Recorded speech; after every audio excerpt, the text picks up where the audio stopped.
بسم اللہ الرحمن الرحیم۔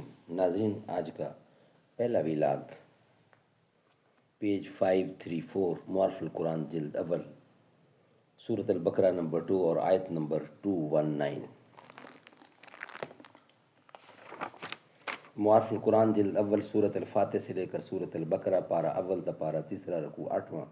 رائٹر ہیں اس کتاب کے مفتی اعظم پاکستان حضرت مولانا مفتی محمد شفیع صاحب رحمۃ اللہ علیہ۔ بسم اللہ الرحمن الرحیم۔ الحمدللہ وکفی وسلام علی عبادہ الذین اصطفی۔ قال النبی صلی اللہ علیہ وسلم خیرکم من تعلم القرآن وعلمہ۔ بہترین لوگ وہ ہیں جو خود بھی قرآن پڑھیں، دوسروں کو پڑھائیں، سکھائیں اور لکھائیں۔ سکوت شام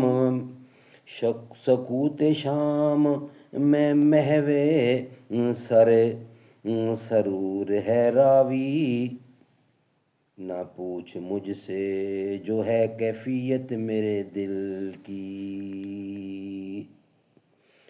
پیام سجدہ کا یہ زیر و بم ہوا مجھ کو، جہاں تم سواد حرم ہوا مجھ کو۔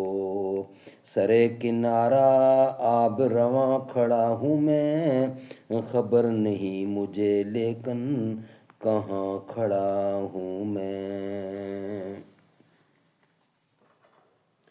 ایک بھاری نقصان جوئے میں یہ ہے کہ اس کا عادی اصل کمائی اور کسب سے عادتاً محروم ہو جاتا ہے، کیونکہ اس کی خواہش یہی رہتی ہے کہ بیٹھے بٹھائے ایک شرط لگا کر دوسرے کا مال چند منٹ میں حاصل کرے، جس میں نہ کوئی محنت ہے نہ کوئی مشقت۔ بعض حضرات نے جوئے کا نام میسر رکھنے کی یہ وجہ بھی بیان کی ہے کہ اس کے ذریعے آسانی سے دوسرے کا مال اپنا بن جاتا ہے۔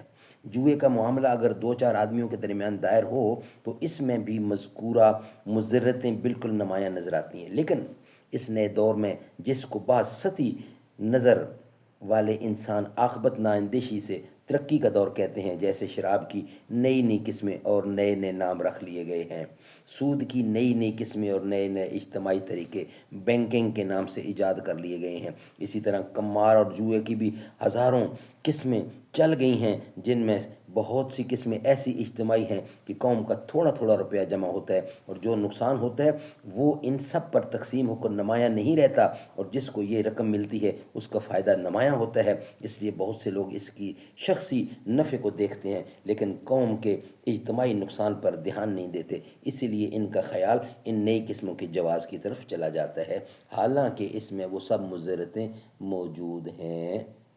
ناظرین، انشاءاللہ اسی پر نیکسٹ ویلاگ ہمارا آئے گا، ویلاگ نمبر 1۔ ہم یہاں روکتے ہیں کیونکہ تھوڑا سا ڈیٹیل اس کی جو ہے وہ تھوڑی لمبی ہے، لیکن ہیڈنگ ہمارا جیسے کہ پہلے بتایا کہ قمار یعنی جوا کا حرمت، قمار یعنی جوئے کی حرمت اور کیوں منع کیا گیا، یہی چل رہا ہے ہمارا مین ہیڈنگ۔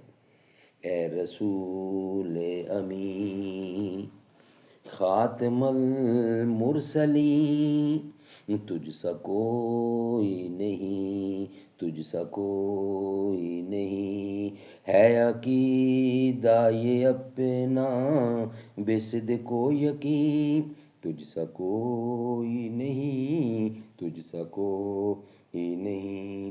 دست قدرت نے ایسا بنایا تجھے، جملہ اوصاف سے خود سجایا تجھے، اے ازل کے ہنسی، اے ابد کے ہنسی، تجھ سا کوئی نہیں، تجھ سا کوئی نہیں۔